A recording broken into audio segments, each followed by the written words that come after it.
How y'all doing? Thank y'all so much for clicking on today's video. In today's video, we are going to be giving y'all an update, a well-needed update on the Dutch farmers. And yet again, well, I don't know if they've ever stopped protesting, but man, I forget the last time we posted a video. Man, it must have been close to 6 to 8 months ago, maybe longer, almost a year. It's been quite an ordeal over there, and those people in the Netherlands have been fighting hard.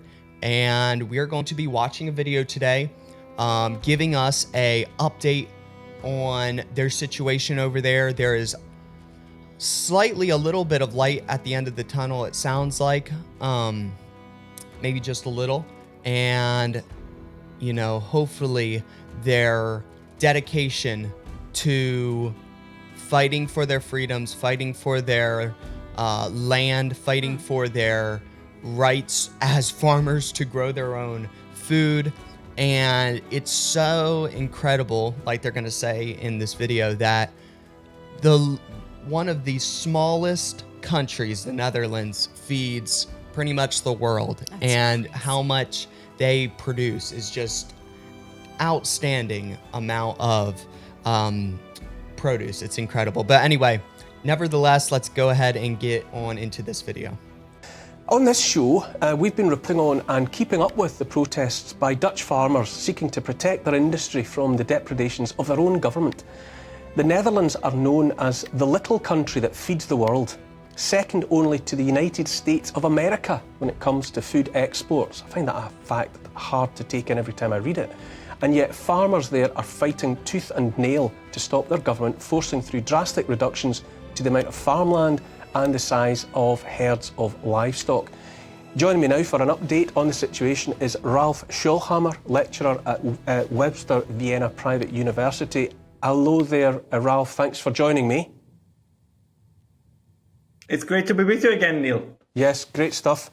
And now this protest by the Dutch farmers, it doesn't get the international attention that I think it deserves. What is the latest news? How is that situation developed? I think there are two main points that we have to keep in mind. One is, if we look at the most recent polls, the farmer citizen movement, which is kind of the political arm of the Dutch farmers, will do better than expected in the upcoming elections. So they have one seat at the moment. It's going to go up to 16 or 18 seats. But I think we also have to be critical in one respect. I think, as you mentioned just right, it was not covered that much outside media like GB News and others. And I think one problem that the Dutch farmers have is, I think they could have and they should have connected their issue to a broader one, which is that in the Western world, we are increasingly at war with everything that makes modern life possible, right? It's farmers in the Netherlands, it's cows in Ireland, it's mining in Great Britain, it's nuclear power in Germany. This is part of a bigger picture where, kind of under the guise of the climate movement and the green movement, pretty much everything that makes modern life possible is under attack. But instead of trying to fight back as a unified front, we are split up in these smaller battle groups that never unify to take on the broader ideological issue that I believe would have significant appeal all over the West. Outside the Dutch areas, I think this would be something that people are very sensitive to all over the West, if we could find a way to frame it in exactly this kind of way. And is anything being done to try and correct that shortfall that you're describing, that lack of joined up action and joined up protest? Are the feelers out to create that international network? Not yet. And the problem is, and this was something I think both you and I were afraid of course, what now was happening was that a lot in the mainstream media and competing political parties, right, they were looking at the most fringe elements of these movements. And of course, then they use them, they draw most of attention to these fringe elements and say, see, they're all radicals. They're actually quote unquote bad people. They're morally bad people. And if you do not have an effective way to fight back, at least for some middle of the road voters, that sticks. And then they might sympathize with your issues, but then in the voting booth, they say, well, they might be too radical after all. So this is always the uphill fight these new movements have to overcome. I mean, we saw Giorgia Meloni, like kind of in Italy, we see that politicians can do this, right? If they do it right, they can actually be rewarded at the voting booth after they have been in power. So I think this is the uphill battle that these new movements, to which I would count the Dutch farming movement and the citizens farmers movement, that they need to try to get to. Real quick, I just wanted to tell y'all about the best way to support the Texas Boys and this show that we do pretty much almost every day now. It is the TexasBoys.com. It's our little farm shop that our family runs, and it's kind of funny because it plays kind of like hand in glove with the article and the Dutch farmers and everything. And, you know, it's food. And we sell our own products. We got unvaccinated, unpasteurized honey. We got our awesome small coffee farmers here that produce incredible coffee, and then we buy it from our local roaster. And then also we have our native mushroom brew.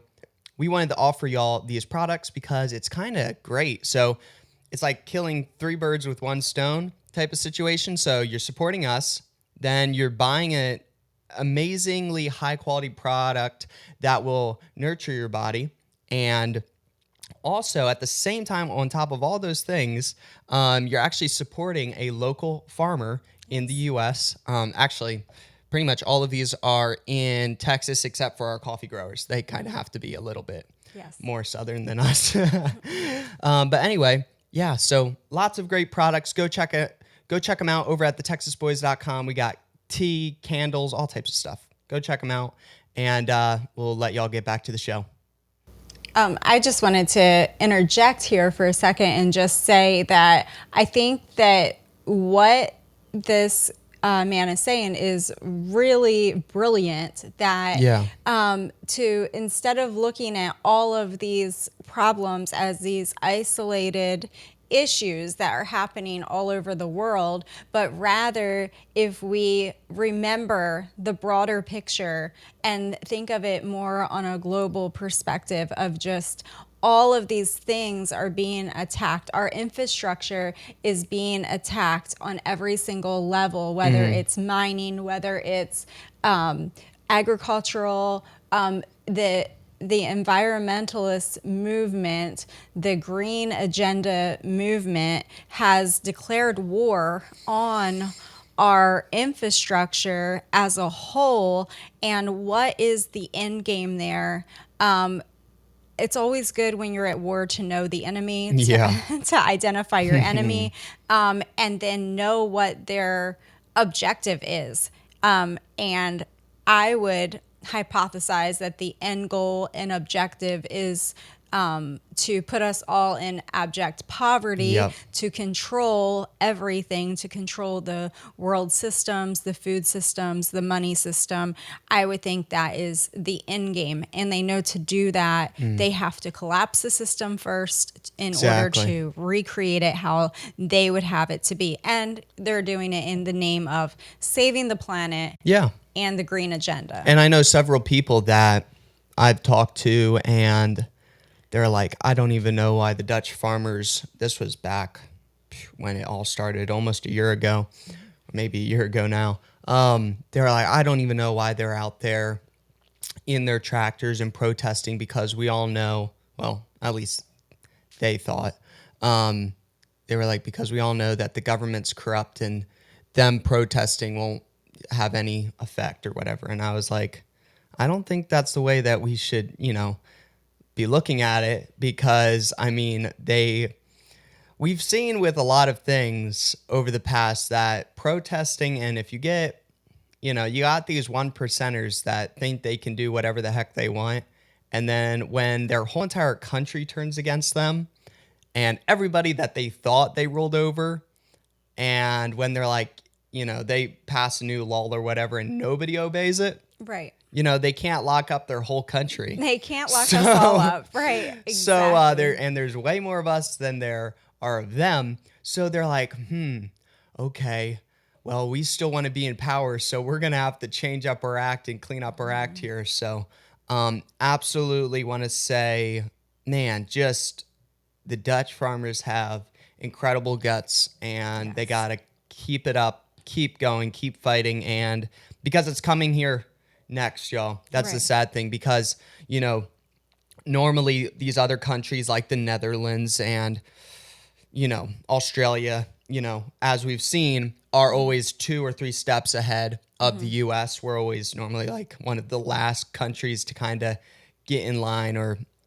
do it, because normally we look at all the other countries, what they did, and then our lizard people like to be like, ooh, let's refine that down so then it'll be even easier and happen even quicker, So anyway. Well, and you can see that why the attack on the Netherlands specifically is because they are a big food supply to the world. So they're honing in and they're trying to destroy the biggest suppliers of food. And so, that's why hence why they keep blowing up, destroying every stinking food factory here in the United States to cause inflation to skyrocket, prices to skyrocket, and there to be food shortages, because when we know that there is, never let a good crisis go to waste. So, and they want crisis after crisis after crisis. And, this will play hand in glove with their whole entire scheme, because they're all in together. The Netherlands government is in with our government, and the Australian government's in with our government. They all play ball together. And they know that we all kind of help each other out. We get a lot of our produce from the Netherlands, the US does. And if we lose their supply and they cut down their, if they practically want to stop farming over there, like literally. I mean, that's what they're telling everybody that farms over there, which is like that's their main industry. They're like, yeah, stop that. Right. And how will that impact the world's food supply? I mean, this is I can only imagine. You can see what's going on, and I think that the way that the green agenda has united together and come together on this worldwide front, I think that so should we come together and say, like he's saying, these aren't individual issues. This is one issue. Yep. This is the attack of modern infrastructure on a global front, and we need to fight back against this green agenda and stop curtailing to it and cowtailing to it, and just fight it back right as it is. And like you said, I don't think it takes a majority. It has never taken a majority of people to stand for freedom. It's always been the minority. But if a small minority of us will stand, we're still something to be reckoned with. Exactly. And they will have to, just by sheer numbers, they will have to listen. And the other thing too is that our government has been working very hard and very quickly to try to separate us. That's why we have the right and left paradigm. And oh, you're a leftist, oh, you're a rightist, and then also they try to separate us by race. So oh, you're a white supremacist or whatever, Divide and conquer. Just trying to divide and conquer, when we should all be like, you know what? We all eat food. Okay, we can all agree on that. We all eat food. Right. We all love to eat food. If we don't have food, we will die. So we can all get together on this and be like, look, they're trying to destroy the farmers. The farmers produce the food for us to eat. And if we destroy them, the prices will go through the moon. We'll have shortages, and it'll be like the Great Depression, or even, well, probably even worse, of course, than the Great Depression. So we should all band together, left and right and all races, and we should fight against it instead of staying in these little groups. So that's why on the Texas Boys, that's what we say, we're not left and we're not right. It's about right and wrong. And what they are doing is absolutely right. And what the government, the Netherlands government, is wrong. So it's just absolutely incredible that these people have the guts to, it costs a lot of money to run tractors, and to just be driving them down a highway, that costs, especially over there, probably thousands and thousands of dollars. So anyway, we'll get back to the video. Yep.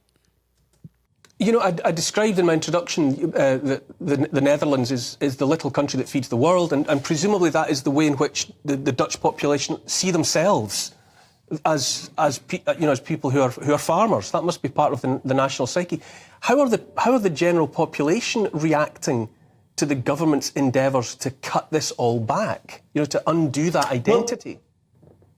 Well, it's because it's the way it is framed, right? I feel that the government or those who want to take away those farms, they frame it a little bit better than those on the other side. Because what they do, and I think part of this is because they have been marinated in this themselves, we must not forget that over the last 60 years, all over Europe, right? Think about the last successful, big movies, whether it was Lord of the Rings or Avatar, right? It's always the story how artificial or industry or farming or agriculture, in a sense, it's actually bad, right? We are wresting something from nature, and things would be so much better if we just would leave them be. And this is precisely what the anti-Dutch farmer movement says. They say, well, those farmers, they pollute the environment, they use fertilizers, they use machinery. They're like the orcs in Lord of the Rings, right? And those who fight against them are like the elves and those quasi-holy figures. And of course, this is not true. It should be exactly the opposite. As you correctly pointed out, it's a miracle that a country of the size of the Netherlands is one of the world's largest agricultural producers. Of course, this has an effect on the environment, just as mining has an effect on the environment, right? All of these things have an effect, but the question we have to ask, what is the alternative? I found the slogan that they used, no farmers, no food, was one of the most compelling ones. Is sure, you can give, all these farmlands back to nature, but how exactly are you going to find something to eat on your plate? And I think that argument was not made forcefully enough. Julie, how do you react? Ralph's saying that there's a movement almost to take away the stuff of everyday life. The farmers, the cars, all the nuclear power, mining, all of these things going away. How do you react to that? What he said is so succinct there. It's that, when you take away, especially the national identity of somewhere, so the farmers there, the miners here, when we had the coal miners, when we've seen what happened when you take that national identity of work away from people, they lose everything. Whole communities are still recovering from that loss that we've had, for example, with mining. The same is going to happen perhaps in the Netherlands, hopefully not with the way they're fighting back. But it's almost like we're basically going through the new technological revolution, aren't we? And under the guise of climate change. So they're being told, change this and that, make it more environmentally friendly, you're destroying the land. But actually, it's just more corporatism, and it's taking away the national identity, I think, of so many people around the world, especially, in this case, the farmers. It is interesting, isn't it, Stuart, that, as he says, that is what the Netherlands are known for. They're farmers, they're producers of food. And that's being taken away from them. It seems... Well, it seems counterintuitive, actually. I came late to this, but your correspondent, Eva Varingbroek, yes, has brought this up on Twitter time and again. Yes. I've read it with great interest.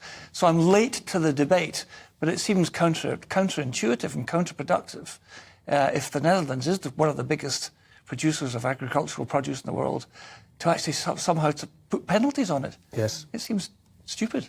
Ralph, is there optimism as you describe the political situation shifting in the Netherlands? With some proper traction in the representing the general population. Are there grounds for hope?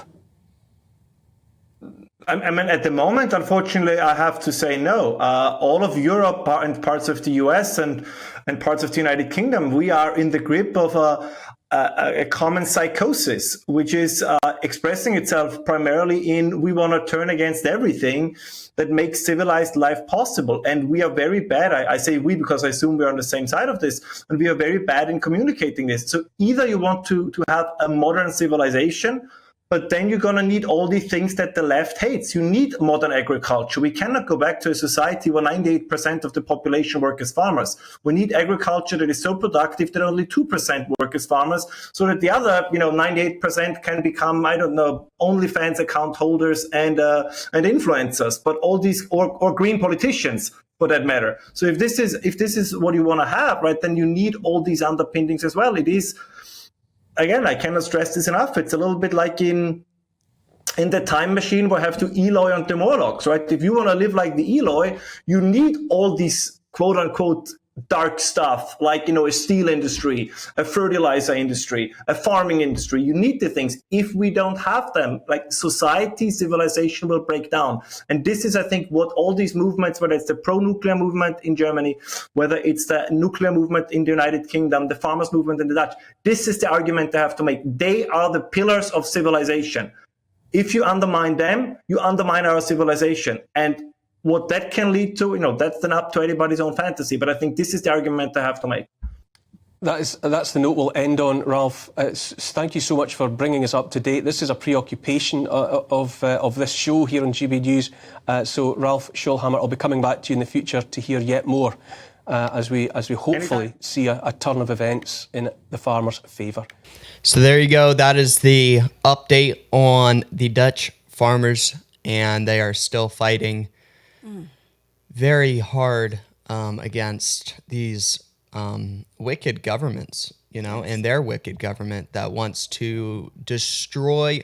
It's so crazy to think about it. They're their government is trying to destroy their own country. Well, I would guess that you could probably follow the money there and see what type of influence, where are the strings to the money there? Who's influencing the Netherlands government? Somebody's getting paid. Yes, and they did mention parts of the U.S. as well, and all over Europe and stuff as well. This is happening. So it is a global threat to our food supply. It's worth defending. If we lose our ground, y'all, if we lose our farmland, if we surrender our dirt to the government, if we'll never see it again. We'll never see it again. We will not be able to feed ourselves, and we will be at their mercy, the mercy of the elite. You see this even when we're talking about the destruction of our infrastructure, even in, I'm just thinking, the attack on gas vehicles, gasoline-run vehicles, where it's like, no, everybody needs to convert to electric vehicles. And I know it's a different topic, but they're attacking us on everything all at once, every attack, and it's just like on every front. And so what does that do? That, if we give up our independence to be able to, drive freely, to run our own farm equipment and do things, how does that impact us? Well, we can just look at California and see how that's going. They're a prime example. And this experimental nonsense needs to stop. And I think we need to come back to reality for a little while, and maybe permanently. It would be nice. I do appreciate the Netherlands. Absolutely. Pray for those people in the Netherlands. Pray for our country, y'all. And that we would stand for our freedom, that we would count the cost of our freedoms and stand when we have opportunity. Because we have to think about it in the long term, A lot of people think of it in the short term. Don't think of it in the short term. Don't just be a politician. Because when you think in the short term, when you only think about yourself, you are a dumb politician. That's all you are. And the thing is that you have to be thinking about the next generation, and a couple hundred years from now, if the Lord willeth that He will tarry that long. Because we have to think about the generations that are going to come after, after we die. And if you don't, that's just politician thinking process. And, if we give up all of our land by the end of our generation, then our grandchildren will be totally enslaved. And man, we know from history what that's like, from Germany to several other places where millions of people die, and just like over in China right now, and a lot of people are enslaved and tortured, and it's absolutely wicked and disgusting. And nowadays it's probably one of the easiest times to stand up for our freedoms, because at least in the US, it's easy. And that's the sad thing. It's almost too easy that people, get too lackadaisical and they just kind of forget about everybody, all the men that have died for this country and have shed blood to just live in peace and to have the government leave them alone. And they forget about everybody that has died for everything. And it's just like the people right here in Texas. You might not even know this, but this is a pretty crazy thing. Homeschooling was illegal in Texas. And if diehard homeschoolers were like, okay, well, it's illegal, I guess we're going to have to, sit down and comply. No, they went to jail. They sat in jail. And finally, enough people just were able to wait it out, and enough people went to jail. And it wasn't like a whole lot of people, but enough people went to jail, and we're like, absolutely not. That is not freedom. And guess what? Texas is one of the freest homeschool states out there. And you have to sacrifice. And without sacrifice, we will no longer be free. And we will just become a third world communist country, just like all these other countries.